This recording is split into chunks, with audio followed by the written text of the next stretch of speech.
The year 1940 witnessed one of the most shocking military campaigns in modern history.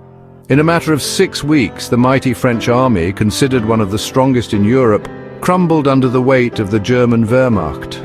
The swiftness and decisiveness of the German victory stunned the world, leaving many to question how a nation that had triumphed in World War I could fall so rapidly. France had entered the war confident in its military strength and its elaborate defensive fortifications, the Maginot Line. Yet these proved inadequate against the innovative tactics and sheer audacity of the German Blitzkrieg. The fall of France marked a turning point in World War II, shifting the balance of power in Europe decisively in favor of Nazi Germany. It also served as a stark reminder of the devastating impact of modern warfare and the importance of adaptability and strategic foresight. France emerged from the First World War scarred but victorious. Millions of its young men had perished in the trenches, and the nation was determined to avoid a repeat of such devastation.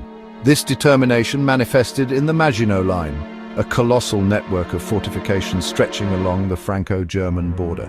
Named after André Maginot, the French Minister of War, the line was a testament to the defensive mindset that pervaded French military thinking. The French believed that the Maginot Line, with its formidable array of bunkers, artillery and obstacles, would deter any future German aggression. However, the Maginot Line suffered from a fatal flaw. It was essentially a static defense designed to fight the last war. It reflected the French belief that any future conflict would resemble the trench warfare of the First World War. The Germans, however, had other plans. They had studied the static warfare of the First World War and had developed new tactics and doctrines emphasizing speed, mobility, and concentrated force. The Maginot Line, a symbol of French military might, was about to be rendered obsolete. On May 10, 1940, the German Wehrmacht unleashed its Blitzkrieg lightning war upon Western Europe. The offensive began with a coordinated assault on the Netherlands, Belgium, and Luxembourg, catching the Allies off guard. Blitzkrieg was a revolutionary military doctrine that combined the power of mechanized infantry, tanks, and air power to deliver swift, decisive blows against the enemy. It relied on speed, surprise, and the close coordination of different branches of the military to overwhelm the enemy's defenses. German tanks, spearheaded by the formidable Panzer divisions, punched through Allied lines, while Luftwaffe dive bombers rained destruction from above. The speed and ferocity of the German advance stunned the Allies, who struggled to respond effectively. The French, still clinging to their outdated defensive doctrines, found themselves outmaneuvered and outgunned. The Maginot Line, designed to halt a frontal assault, proved useless against the German flanking maneuver.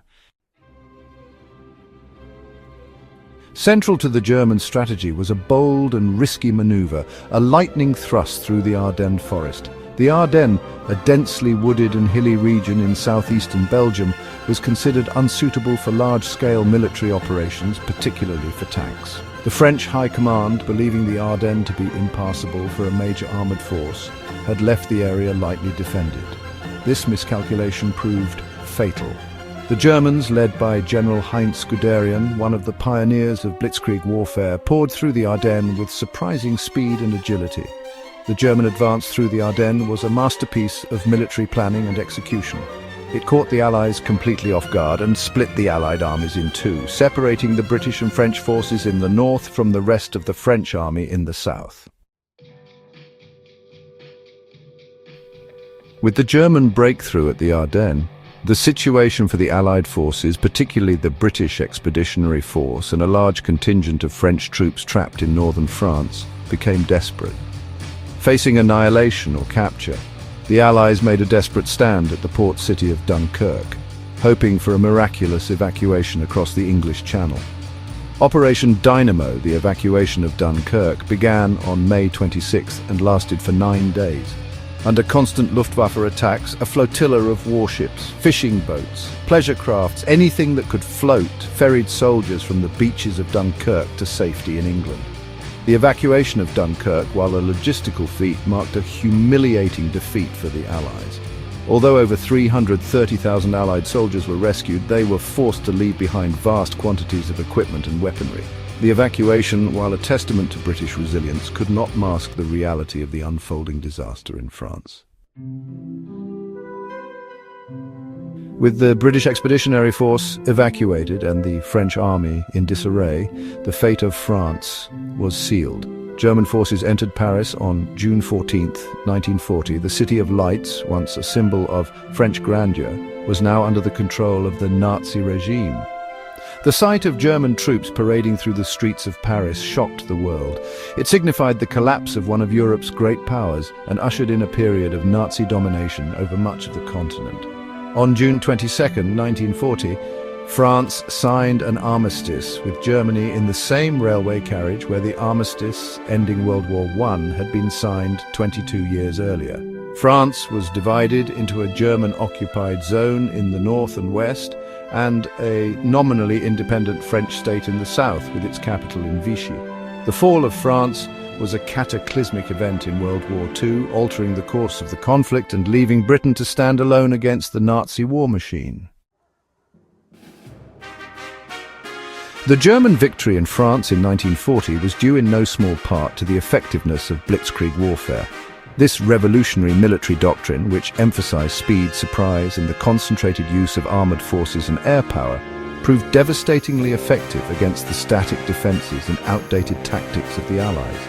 Blitzkrieg relied on the close coordination of tanks, mechanized infantry, artillery, and air power to deliver swift, decisive blows that could shatter enemy lines and demoralize opposing forces. German tank commanders equipped with radios could communicate effectively with each other and with the Luftwaffe, calling in air support or requesting reinforcements as needed. The Luftwaffe, in particular the Junkers Ju-87 dive bomber or Stuka, played a crucial role in the Blitzkrieg.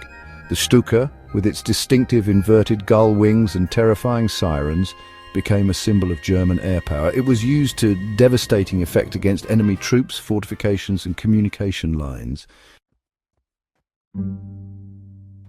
The German victory in 1940 was not solely due to the effectiveness of Blitzkrieg tactics.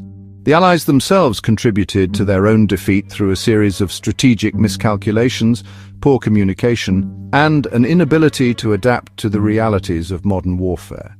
The French High Command, still clinging to the lessons of World War I, placed too much faith in the Maginot Line and failed to appreciate the importance of mobility and air power in modern warfare.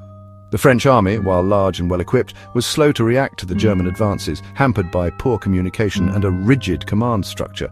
Furthermore, there was a lack of coordination between the British and French forces. The British Expeditionary Force, while well-trained and equipped, was too small to stem the German tide on its own. The fall of France exposed the shortcomings of Allied military thinking and highlighted the urgent need for innovation and adaptation. The fall of France in 1940 stands as a stark reminder of the devastating consequences of military unpreparedness, strategic rigidity, and a failure to adapt to changing circumstances. The swiftness and decisiveness of the German victory sent shockwaves through the Allied nations, forcing a reassessment of military doctrines and strategies. The lessons learned from the defeat in France proved invaluable in the long struggle against Nazi Germany. The Allies, particularly the British, recognized the need for greater flexibility, improved communication, and a more unified command structure. The development of new technologies, such as radar and code breaking, played a crucial role in turning the tide of the war. The fall of France, while a dark chapter in the history of World War II, ultimately served as a catalyst for innovation and change, paving the path for eventual Allied victory.